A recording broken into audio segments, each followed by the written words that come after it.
I would like to spotlight one thing you brought up there about how handling humility and testing humility whenever people are kind of lifting you up. When I was in college, I was on full scholarship to kick balls. Hell yeah. Hell yeah. Yeah.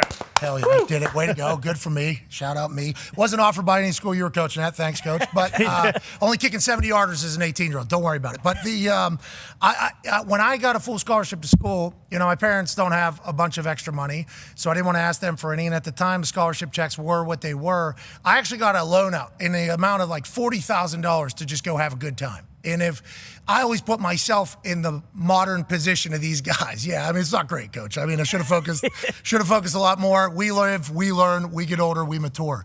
Some of these guys are making like millions of dollars to play college football as like 18, 19-year-olds. And I wondered about the ripple effect of like commitment, discipline, accountability, hard work, because if I was those kids, there's no way I'm showing up at 6 a.m. off-season workouts with the same attitude. Have you seen that? And how do you think, do you just think this generation's different? They can handle it? I'm a doofus. Like, how do we handle that situation? Because I think we're going to miss out on some greats potentially because of maybe getting too content early.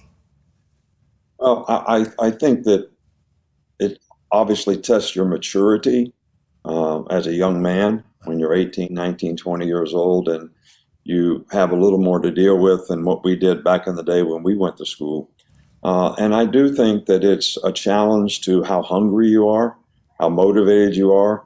We all went to school because we were trying to create value for our future.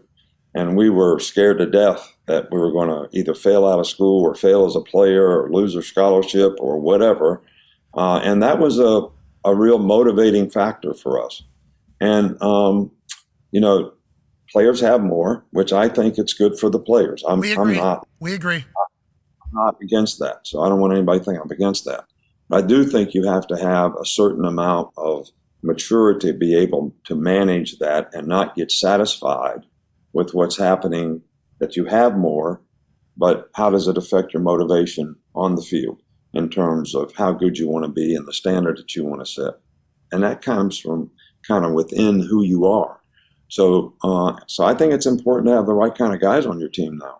Yeah, when you're recruiting, obviously these are things you're trying to pick up, little tales. I think we talked to Prime and Coach Prime, and he said that when they're on these recruiting visits, they'll hear something said between either the player and the mom or the player and the dad or the uncle and the dad say something. And it's like not even a part of the interview, but he hears something. He's like, ooh, that's a little something that we have to hear. How do you kind of figure out who's right for your culture? Because it feels like over the last, I don't know how many years you've been coaching, it feels like you're a factory of just great player, hard worker, somebody who's willing to sit behind another 5-star. How do you find those guys? Like, what are some of your tricks and tips, I guess?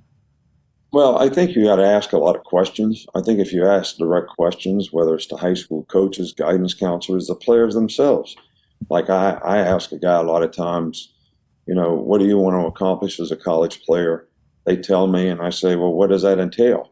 And what do you have to do to be a great player? So if the guy's sitting there 50 pounds overweight and he says nothing, then I'm like, oh, this guy must not have the right stuff, But he's got a lot of stuff that he needs to do to be a great player. Then I say this guy can self-assess and he's got direction and goals and he's motivated and wants to do the right things.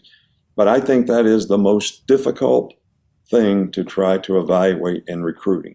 It's not how fast a guy is or how high he can jump. It's, what is his mental makeup? What is his psychological disposition toward being successful?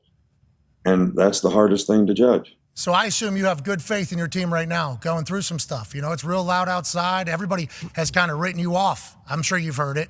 Alabama, what are we talking about? They don't even know who their quarterback is. You know what I mean? They're writing you off right now. I assume you have good faith in the cut of your team's jib this year and 100% faith we can go get it still?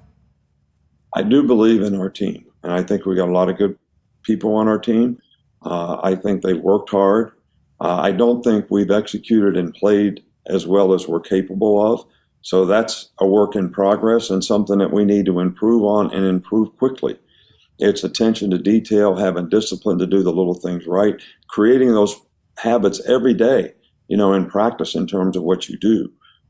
So that's a challenge, and that's something that it'll be interesting to see how this team responds to that challenge because it's something that we need to do better.